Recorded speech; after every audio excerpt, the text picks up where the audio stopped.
जी। सबसे पहले आ गया मैस, ये वाला या ये वाला मैस, और उसके बाद आ गया वेट।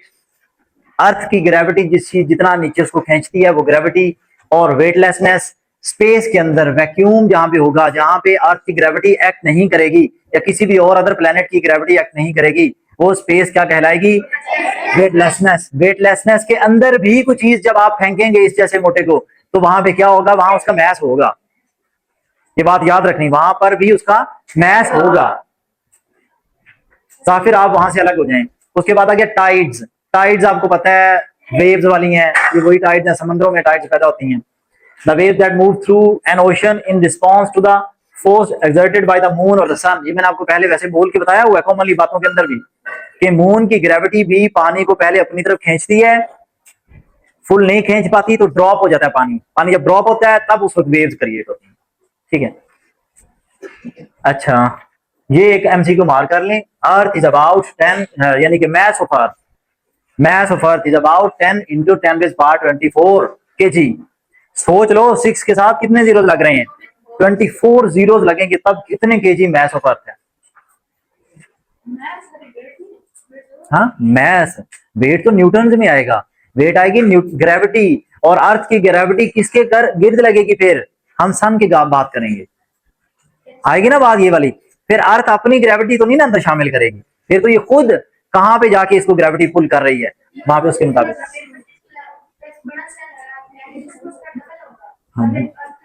वेट तो हम कॉमनली बात पड़ी है, मून पे कोई चीज जाके वेट अपना काम कर लेती है, अर्थ पे थोड़ी ज्यादा कर लेगी। किसी और हैवियर प्लेनेट या सोलर सिस्टम पे चले जाएं, सन पे चले जाएं, तो वहां पे जाके मजीद उसका वेट इंक्रीज कर जाएगा। मैंने आपको बताया था ना, अर्थ की ग्रेविटी से जरा सी भी ग्रेविटी इसकी 1% 2% भी इंक्रीज कर जाए तो हमारी टांगों के जो जोड़ हैं हड्डियों के, वो भी टूट जाएंगे। क्यों टूट जाएंगे? ग्रेविटी बर्दाश्त ही नहीं कर सकेंगी। हम डे फर्स्ट से एक ही चीज ऑब्जर्व कर रहे हैं कि हमारी ग्रेविटी इतनी नॉर्मल ही है, जिसके साथ हम, हालांकि इसके साथ भी हम हल्का सा भी इम्बैलेंस कर जाएं किसी ऊंची दीवार से, तो ग्रेविटी आती, पहले नीचे आओ जरा, लाती है कि नहीं नीचे? ग्रेविटी ये भी हमारे लिए खतरनाक साबित होती है जब हम ऊंची बिल्डिंग से या किसी ऊपर थोड़ी सी हाइट से गिर जाएं, तो ग्रेविटी हमें हमारी सोच से ज्यादा गिराती है। ठीक है, gravitational force. Every object in this universe attracts every other object towards its centre. ये वो बात आई, हर दूसरा ऑब्जेक्ट अपने अंदर एक ग्रेविटी रखता है। The force of attraction between objects masses is called gravitational force. The effect of the gravitational force between two small masses is too little to be felt. यानी कि दो छोटे छोटे मैसेज हैं, उनके दरमियान भी ग्रेविटी है, लेकिन वो मैस इतना छोटा है कि वो फील नहीं होती इतनी ग्रेविटी। जितने ज्यादा बड़े मैस होते हैं, जैसा कि अर्थ, जैसा कि मून, वो इतने बड़े हैं कि उनकी ग्रेविटी वाकई में फील होती है। ठीक है, साउंड बंद कर दो। नेक्स्ट, आगे क्या हो गया? However, the effects of gravitational forces exerted by, वो मैं बात पहले उर्दू में कर चुका हूं, जैसा कि सन, अर्थ वगैरह इजीली ऑब्जर्वेबल है, इनकी ग्रेविटी हम नॉर्मल में भी फील कर सकते हैं और हमें पता है। शफान जाग रहे हैं? आपकी बुक किधर है? बुक के ऊपर मार्किंग कर रहे हैं साथ साथ जी। Planets are revolving around the sun and moon revolving around earth due to gravitational force. ये भी हमें तो ऐसे बताना है जैसे हमें नहीं पता था, हमें पता है पहले से कि मून हमारे गिर्द क्यों, हमारे गिर्द नहीं सॉरी, अर्थ के गिर्द क्यों रिवॉल्व कर रहा है? Gravity of the earth. The earth and other planets are revolving around the sun due to gravity of the sun. ठीक है जी, ये वही सारा एक्सप्लेन किया हुआ है। कहता है ग्रेविटी उस पर अर्थ कर रही है, लेकिन moon in comparison to Earth, हमारे ऊपर हमारा मैस इतना छोटा है कि हमारे ऊपर ग्रेविटी उसकी अगर पड़ भी रही है ना, हम फील नहीं कर सकते। हमारा मैस इतना छोटा है कि हमें वो अपनी तरफ खींच ही नहीं पा रही। छोटी सी एग्जांपल, एक तरफ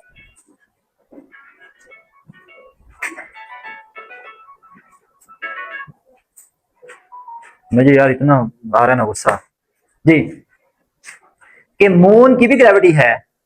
या मैं एग्जांपल देने लगा था, एक पेज है, छोटा सा बारीक पेज है, पतला सा बिल्कुल, उस पेज को मैं ऐसे करके फेंकता हूँ, साथ उतने ही फासले से मैं इसको फेंकता हूँ, कौन नीचे पहले गिरेगा?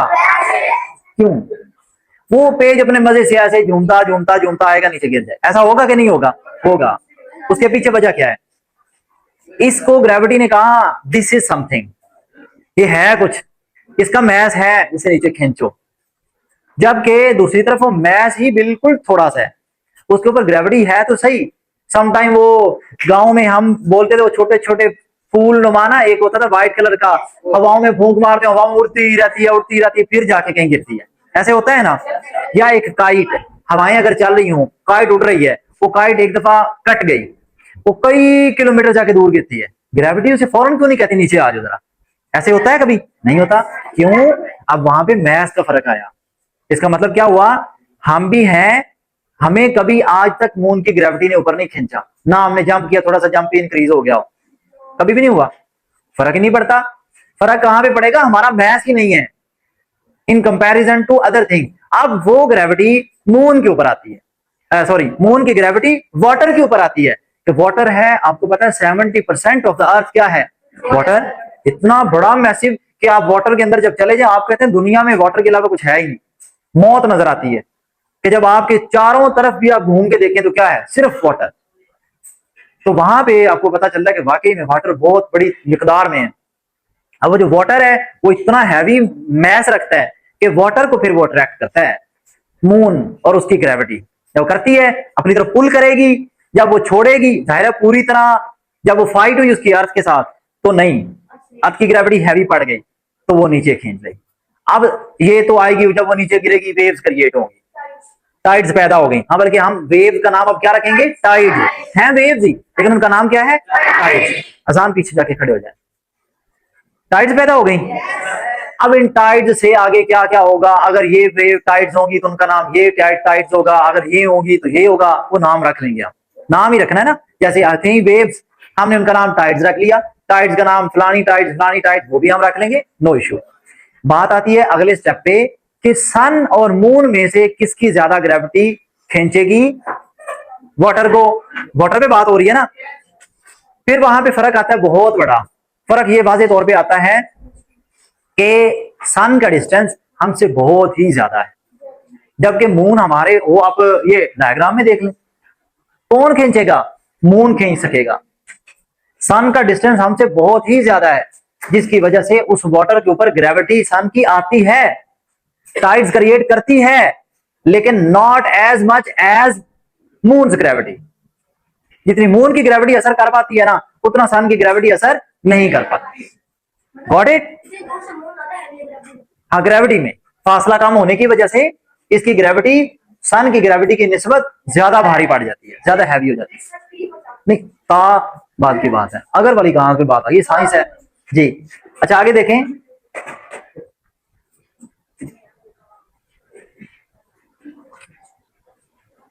ये ग्रेविटेशनल फील्ड आ गया, जहां जहां किसी चीज का फील्ड असर करता है ना, उसकी ग्रेविटी असर करती है, वो क्या है उसका ग्रेविटेशनल फील्ड।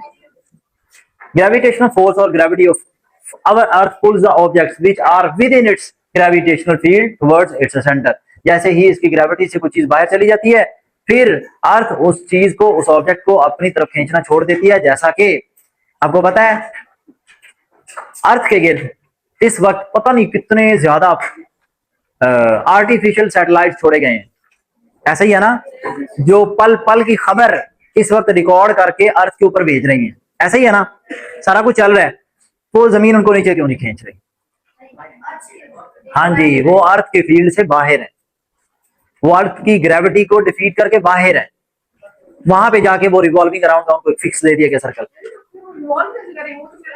नहीं अमूमी, नहीं नहीं नहीं नहीं ऐसा नहीं होता, वो हमने नहीं बनाए हुए। फिर वो वहीं पे बात आती है कि उनको बाकायदा तौर पे ना, मैं भी आपको इसके बाद अभी क्योंकि लेक्चर चल रहा है उस दौरान मैं वीडियो को प्ले नहीं कर सकता, मैं वीडियो प्ले करूंगा, आपने हैरान रह जाना है कि साइंस किस कदर फास्ट है।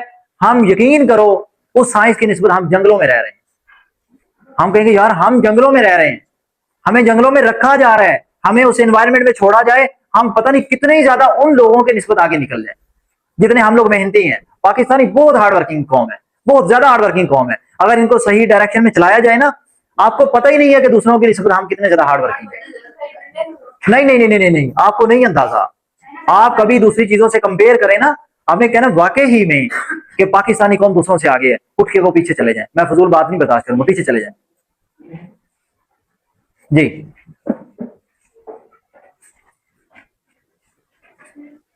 The earth takes 1 year to move once around the sun, common है, कोई हमें खास बात नहीं बताएगी।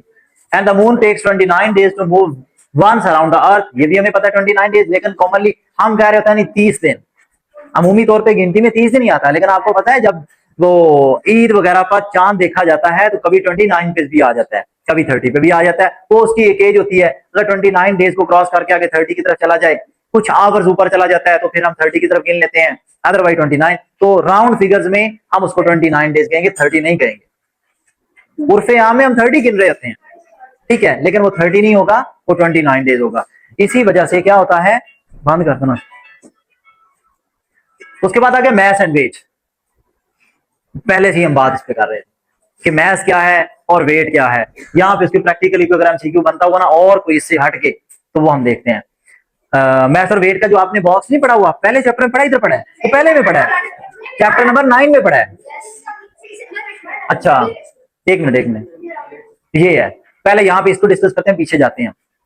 Quantity of matter in an object is called its mass, जबकि gravitational force acting on that object is called gravity. Weight, the mass of an object remains constant everywhere, जहां मर्जी ले जाओ मास वही रहेगा, जबकि weight according to situation, according to place, according to planet, according to क्या कह सकते हैं मून या सैटेलाइट, जहां भी ले जाएंगे वेरी कर जाएगी। ठीक हो गया। उसके बाद मास of an object can not be zero, ये जीरो नहीं हो सकता, लेकिन ये तो जीरो हो जाएगा ना स्पेस में, वैक्यूम में, जहां पे ले जाएंगे ये जीरो हो जाएगा। ठीक है, इसके ऊपर भी एक्सपेरिमेंट है, साइंटिस्ट को मैंने खुद वो वीडियोस देखी हुई, फ्लॉट कर रहे हैं एयर में। ठीक है, उन्होंने जमीन के ऊपर एक खास रूम क्रिएट किया, वहां उसके अंदर उन्होंने वैक्यूम क्रिएट किया, स्पेस क्रिएट की, वहां पे ग्रेविटी जीरो हो जाती है। फिर वो खास रूम के अंदर फिर वो फ्लॉट करते हैं, एक जगह से दूसरी जगह ऐसी ऐसे थोड़ा सा पुश करेंगे, पिछली चीज को धक्का देके वो दूसरी तरफ ऐसे चले जाएंगे, ऐसे जैसे पानी के अंदर, एयर के अंदर फूल की तरह उड़ रहे होते हैं। ठीक है, लेकिन आपको तौफीक नहीं ना होती कि ऐसी कोई काम की चीज देख लें। हाँ जी, अब देखें यहां पे आया, मैथमेटिकली कहता है उसकी इक्वेशन है W is equal to mg। असल में ना ये याद रखना, मैं लिख रहा हूं यहाँ पे न्यूटन द सेकंड लॉ है ये, F is equal to M A. अब बात को ध्यान से नोट कर लेना, न्यूटन द सेकंड लॉ, ये Newton second law. Third law था every action has a reaction but in opposite, direction. यहां पे आया न्यूटन सेकंड लॉ। असल में इसी को आपको ये करके दिखाया जा रहा है। आपको ये पता है डब्ल्यू वेट होता है, वेट फोर्स होती है, फोर्स का यूनिट न्यूटन है, डब्ल्यू का यूनिट न्यूटन है, ऐसा ही था।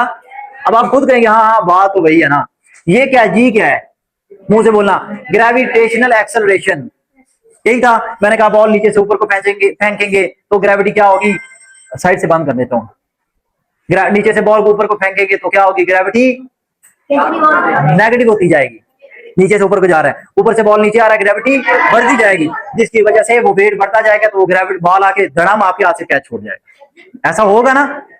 अब यहाँ पे असल में वर्ड क्या बोला, यहाँ पे G for gravitational acceleration, gravitational acceleration या एक्सेलरेशन ड्यू टू ग्रेविटी, दोनों बात एक ही है ना। ए फॉर एक्सेलरेशन है यहाँ भी, तो F is equal to M A Newton second law, that is W is equal to M G, बराबर ही बात है ये जी। असल में ए होता है एक्सेलरेशन नॉर्मल मूवमेंट में, जब हम अप डाउन की मूवमेंट की बात करेंगे ना, जैसे क्रिकेट का बॉल ऊपर फेंका गया दोबारा नीचे आ गया, ये अप और डाउन की जब मूवमेंट या अर्थ से कुछ डिस्टेंस ऊपर की बातें की जाएंगी ना, तब यो ए होगा इज इक्वल टू जी तस्वर कर लिया जाएगा, एक्चुअल में यही है। लेकिन यहां पे क्योंकि ये जो चैप्टर हम पढ़ रहे हैं ना, ये सारा ग्रेविटी पे आ रहा है, इसलिए हमें फिर एक ही जगह पे जी को ही इस्तेमाल करना पड़ रहा है यहाँ पे। Got it.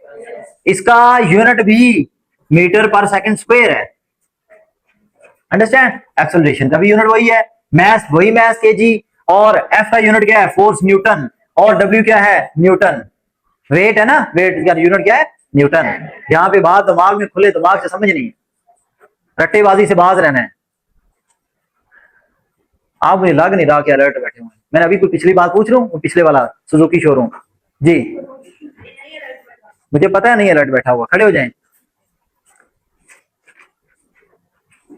A is equal to जी मैंने क्यों लिखा है, जाहिर आपसे पूछूं, आफ्ताब अहमद मारूफ,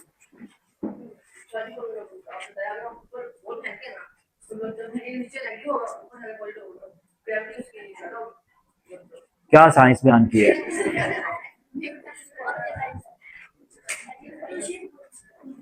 अच्छा, असल में ये ग्रेविटेशनल एक्सेलरेशन है, वो भी एक्सेलरेशन है।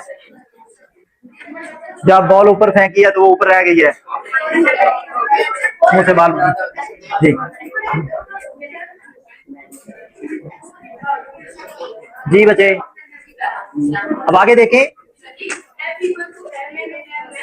एम फॉर मैथ दोनों केसेस में है। W is equal to M G में भी एम फॉर मैथ है, F is equal to M A B में भी एम क्या है, मैथ। Sit down.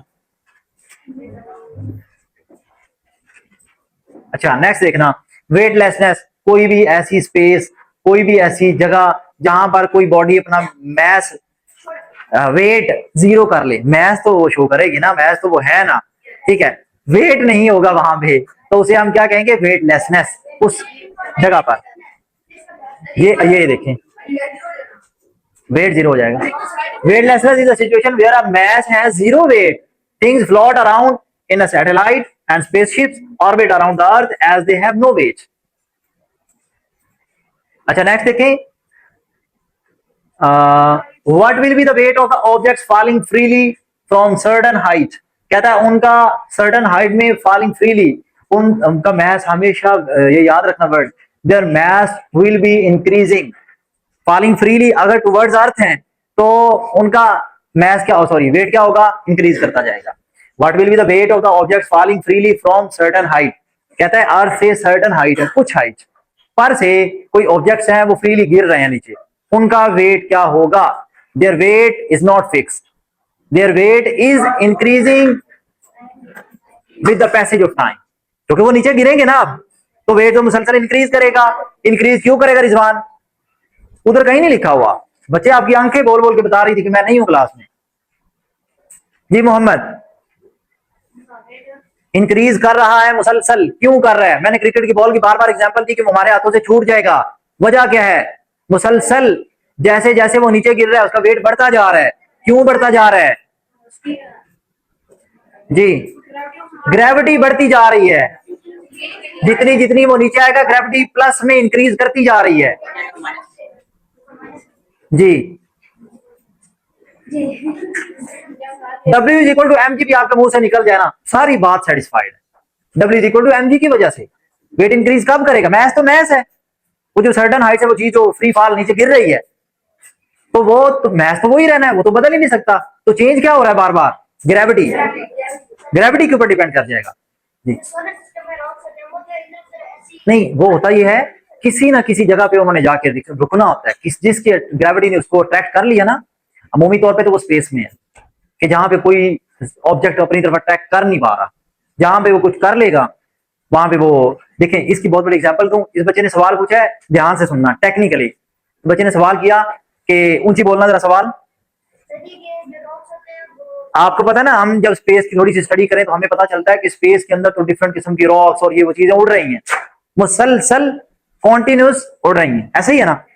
क्या आपको पता है, आपने कभी गांव या कहीं भी देखा हो छोटा सा सुराख हो, वो घर कमरे के अंदर अंधेरे में लाइट में आ रहा हो, रोशनी सन की आ रही हो, उस लाइट के अंदर हमें डस्ट पार्टिकल उड़ते हुए नजर आते हैं, अरे वो हर वक्त फ्रीली क्यों उड़ रहे हैं, उड़ रहे हैं ना, उड़ रहे हैं। अर्थ की ग्रेविटी के साथ जब उनको कंपेयर करें उनका मैथ है ही नहीं, ऑलमोस्ट जीरो है, हर वक्त उड़ते हुए आपको नजर आते हैं फोन की। हाँ रात को भी फोन की लाइट ऑन करें ना, मोबाइल वगैरह की टॉर्च ऑन करें तो आपको अंधेरे में नजर आता है, यार इतनी मट्टी हर वक्त उड़ रही है, उड़ रही होती डस्ट, तो वो देखे वो उड़ती ही रहती है। या एक और तरीका, आप इस रूम को फुल क्लोज कर देना, कोई भी घर में एक रूम होगा आपके, उसको मुकम्मल 10 दिन क्या 2 दिन सिर्फ क्लोज कर दें, मुकम्मल कोई आना जाना ना हो, कोई सफाई कुछ भी नहीं। आके देखना इस तरह बोर्ड के ऊपर ना ऐसे करके, बोर्ड कह रहा हूं कोई भी ऑब्जेक्ट, ये देख लो ये कहां से आ गया, आ जाती है ना मट्टी, आप उन घरों में देखना वहां पे ऐसी मट्टी होगी, जो भी ऑब्जेक्ट पड़े होंगे ना आपको वहां पे क्या करनी पड़ती है, टेस्टिंग करनी पड़ती है। हाँ नहीं यहाँ पे तो ये है ना कि बच्चे, मैं यहाँ की एग्जांपल इसलिए नहीं दी, बच्चे मूवमेंट करते हैं ना, उसकी वजह से फिर सुबह सफाई होती है डेली, आंटी जब पहले सफाई करती है फिर पोछा शोछा लगाती है ना, वो मिट्टी उड़ती है पहले, वो मिट्टी फिर हर चीज के ऊपर उड़ उड़ के पड़ती है। इस वजह से मैं यहाँ की एग्जांपल नहीं दे रहा, आप किसी घर में, मैंने कहा मुकम्मल एक घर बिल्कुल मुकम्मल रूम साफ करें, फिर रूम क्लोज कर दें, 2 दिन बाद आप ऑब्जर्व करें, आपको सारा पता चल जाए, ठीक है ना। उस वजह से वो होता है जो रॉक्स वाला। अच्छा, अब आगे टाइड्स, जो मैं आपको पहले ही इंग्लिश पढ़े बगैर मैं आपको पहले एक्सप्लेन कर दिया था कि ग्रेविटी मून की अट्रैक्ट करती है, जिसकी वजह से हाई टाइड्स बनती हैं। दोबारा वो ग्रेविटी नाकाम रही मुकम्मल तौर पे मून अपने पास पानी ले जाने से, फिर वो नीचे गिर गया। और ये होता तब ही है जब मून 14वीं रात का चांद, यानी कि जिसे हम कहते हैं ना फुल मून, जब फुल मून होगा असल में वो फुली एनर्जेटिक होता है, फुली एनर्जाइज्ड होता है because of the light provided by the sun. जब सन उसको फुली चमक के साथ चार्ज कर चुका होता है ना, उस वक्त वो ज्यादा ग्रेविटी शो करता है। इसीलिए हम तो सियाने नहीं है, हमसे ज्यादा वो मछेरे या मच्छर वाले, वो मच्छर वाले कह रहा हूं, फिश पकड़ने वाले कराची वाले से तो सियाने हमसे, इनको पता होता है, इनके फिशरमैन जो होते हैं ना, उनको जो 14वीं रात का चांद वगैरह वाला जो ड्यूरेशन होता है ना, उसमें फिश पकड़ना छोड़ देते हैं। उन्हें पता है कि अब हम जाएंगे ना तो हमें किसी भी वेव का शिकार हो जाना, इतनी बड़ी बड़ी टाइड्स आएंगी कि हमें वो फौरी तौर पे गिरा देंगे, हम यानी कि वहीं पे मर जाएंगे, पक्का ऐसा होगा, ठीक है। तो उन्होंने स्टडी की हुई है, मतलब स्टडी यही है, उनकी ऑब्जर्वेशन है, तजुर्बा है लाइफ का, उन्हें पता है ऐसा होगा, ठीक है। जब आपका पानी एक तरफ से ज्यादा करता है ना, ये एक जगह पे रहता ही नहीं, ये नहीं कि जी आप देख रहे हैं और पानी चढ़ रहा है, ऐसा नहीं हो रहा होगा। ये एक मुसलसल और कॉन्टिन्यूस प्रोसेस का नाम है। जब वो पानी चढ़ना है फिर उसने रिलीज करना है, वो उतनी देर में वेव चढ़ती है दोनों तरफ। अभी अब आगे आना, इसके स्टेटमेंट्स आने वाली हैं, 1 मिनट, ये सारा वही है tides. 1 minute. The moon is closer to the earth than the sun. It pulls the ocean water more strongly. At high tide, the water level rises up at the shore. किनारों के ऊपर वो ज्यादा पानी राइज कर जाता है। At low tide, it recedes back at regular interval as the earth spins. Each place has a high tide twice a day. कहता है दिन में 2 दफा ये काम होगा, क्योंकि अर्थ की स्पिन भी है, मून की भी मूवमेंट चल रही है। हाई टाइड 2 दफा दिन में ऑब्जर्व की जाएगी। हाई टाइड एक दफा एक साइड पे, एक दफा दूसरी साइड पे जाग जाए, ठीक है। उसके बाद इंफॉर्मेटिव वाला बॉक्स, यहां पे देखना 3-4 कॉन्सेप्ट यहां पे आने वाले हैं। When the sun and moon lined up with earth, their combined gravitational pull creates, moon और सन दोनों एक तरफ आ गए। Higher tides pull creates higher tides called spring tide. Higher tides बनेंगे फिर दोनों एक तरफ आ गए, उनको क्या कहेंगे हम? Spring tide. It happens when the moon is in the new phase और फुल फेज, या न्यू पे होगा या फिर फुल मून होगा, तो उस वक्त फिर हम इसको क्या कहेंगे? जब वो तभी लाइन अप होता है उसके अंदर। उसके बाद आ गया the moon full is strongest on the part of the earth directly facing the moon. Common सी बात है, जो चीज उसको फेस कर रही होगी वहां पे उसकी ग्रेविटी ज्यादा होगी। Low tides help the fisherman move towards in the sea and high tides help them come back more easily. यानी कि उनका ये भी एक्सपेरिमेंट होते हैं कि वो, वैसे तो मुझे किसी बच्चे ने बताया था, वो पता नहीं कराची को कैसे, हाँ वो उसने बताया था, जो मुर्तजा भी वो पीएफ लोटोपा में, हाँ उसने बताया था। उसने कहा था सर कराची के अंदर पाबंदी लगा दी जाती है, जब फुल मून आने के करीब हो जाता है ना, वहां पे पाबंदी लगा दी जाती है कि पब्लिक भी विजिट नहीं करने अब आएगी। वैसे सी शोर पे लोग आ रहे होते हैं घूमने फिरने के लिए, लेकिन कहते हैं वैसे उन्होंने पाबंदी लगा देते हैं, इन डेज में कोई नहीं आएगा, क्योंकि बहुत ज्यादा फिर अमवात होती है, लोग टाइड्स का शिकार हो जाते हैं। वो जब वापस करती है ना मूवमेंट, पहले आई सी शोर की तरफ, बाद में वापस जब जाएंगी अपने साथ मैच ले जाएंगी, जो भी चीज उनकी इज्जत में आ जाएगी, ठीक है। उस वजह से वहां पे पाबंदी लगा दी जाती है, यानी कि मेरे ख्याल में पुलिस या कोई सिक्योरिटी वहां पे अपॉइंट कर दी जाती है कि लोगों को आगे नहीं आने देंगे, ठीक। जाहिर है हम तो अभी ऑब्जर्व ही नहीं ना किया हुआ, हम वो कभी जाएंगे तो हमें ऑब्जर्वेशन आएगी कि वो प्रैक्टिकली होता क्या है, कि बंदा अपने कंट्रोल से बाहर है ना, तो वहां पे फिर हवा में उड़ सकता है ना कुछ और कर सकता है, वहां पे फिर मौजों के सहारे ही बंदा जा रहा होता है। अच्छा, उसके बाद आ गया, do you know the use of tides as a renewable energy source to generate electricity is called tidal energy. Mark कर लें, टाइडल एनर्जी। टाइडल एनर्जी यानी कि ये होता है वही तो पानी बार बार आके किनारों से टकरा नहीं रहा बार बार वेव के साथ, आगे टरबाइन लगे होते हैं, टरबाइन मूवमेंट करते हैं ऐसे, उनकी मूवमेंट की वजह से क्या होगा, बंद करें, जो नहीं, टरबाइन की मूवमेंट की वजह से आगे जनरेटर सिस्टम लगा होता है जो कि इलेक्ट्रिसिटी पैदा करेगा, ठीक है जी, टाइड से। उसी को हम क्या कहेंगे, टाइड एनर्जी। दूसरा क्या, the moon creates tides also in our atmosphere, कहता हमारे एटमॉस्फेयर के अंदर भी मून टाइड्स पैदा करता है, यानी कि हवा सिस्टम के अंदर। They are called lunar winds, उसकी वजह से, उन टाइड्स की वजह से जो हमारे यहाँ लूनर विंड्स भी चलती हैं, लेकिन ये हम ऑब्जर्व नहीं कर पाते। ये सी शोर वाले जो सिटीज होते हैं ना मोस्टली, या कंट्रीज या सिटीज जो सी शोर के बिल्कुल साथ साथ होते हैं, वो कहता है ये ऑब्जर्व करेंगे, ये वो नहीं कहते, मैं कह रहा हूं। अच्छा, lunar winds move eastwards in the morning and westwards in the evening, हमारे यहाँ हम इतनी दूर हैं, हम नहीं ऑब्जर्व कर पाते, वो चीज ऑब्जर्व करेंगे। ठीक है, नेक्स्ट आ गया, annual revolution of the earth around the sun, सालाना जो मूवमेंट चल रही होती है हमारी अर्थ की सन के गिर्द। इनके अंदर सबसे पहले तो ये डेट्स को रट्टा मार दें, 23 सितंबर से ऑनवर्ड सर्दी की तरफ हम दाखिल होना शुरू हो जाते हैं। मैं कॉमनली एक बात बता रहा हूं, अभी गर्मी चल रही है ना, अभी समझ लो गर्मी आ गई है, गर्मी एक दफा पीक पे जाएगी, जाने के बाद 23 सितंबर तक पीक पे रहेगी। 23 सितंबर के बाद ये गर्मी कम होना शुरू हो जाएगी, रातें पहले ठंडी होना शुरू हो जाएंगी, एक दफा सवाल कंप्लीट होने, एक दफा रातें ठंडी होना शुरू हो जाएंगी, फिर आहिस्ता आहिस्ता आहिस्ता टेम्परेचर दिसंबर तक जाते जाते फिर सर्दी आ जाती है, जनवरी शदीद सर्दी, ऐसे करके, क्योंकि वो मूवमेंट उस तरफ जा रही। अब आ गया लॉन्गेस्ट नाइट, डे नहीं मैं अभी बता रहा, दूसरी तरफ आ जाए, 21 मार्च के बाद गर्मी का सीजन आने लग जाएगा हमारे यहाँ। क्यों भला, हम सन को फेस करने लग जाएंगे। लास्ट टाइम मैंने आपको डायग्राम भी दिखाया था सन के साथ, हमारा इस वक्त अर्थ का जो हिस्सा सामने आएगा वहां पे गर्मी आने लग जाएगी, जो हिस्सा टिल्टेड पोजीशन के अंदर बैकवर्ड पे है उसके हाँ सर्दी ही रहेगी। अब आते हैं हम सीजन चेंज के ऊपर, देखें एक एमसीक्यू 4 तो ये मार कर लें, बंद करें एमसीक्यू ये मार कर लें, 22 ऑफ दिसंबर क्या है, लॉन्गेस्ट नाइट, 23 सितंबर क्या है, इक्वल डे एंड नाइट, 22 जून क्या है, लॉन्गेस्ट डे, 21 मार्च इक्वल डे। इसको ना इक्विनॉक्स भी कहते हैं, पता नहीं ये कहां पे लिखे हुए थे, ये मैं फिर लिखवाऊंगा बाद में, छोड़ दें वो मैं लिखवाऊंगा, नहीं बोलते होते, मैं अब आपको मना भी कर रहा हूँ, और आपको पता है कि मैं क्यों मना कर रहा हूँ, मैं वो सारा कुछ थोड़ी रिकॉर्डिंग में लेके आना जी। हाँ जी बिल्कुल, 23.5 डिग्री, वो मैं सारा कुछ लिखवाऊंगा, नोट करवाऊंगा आपको। Next, how do season change,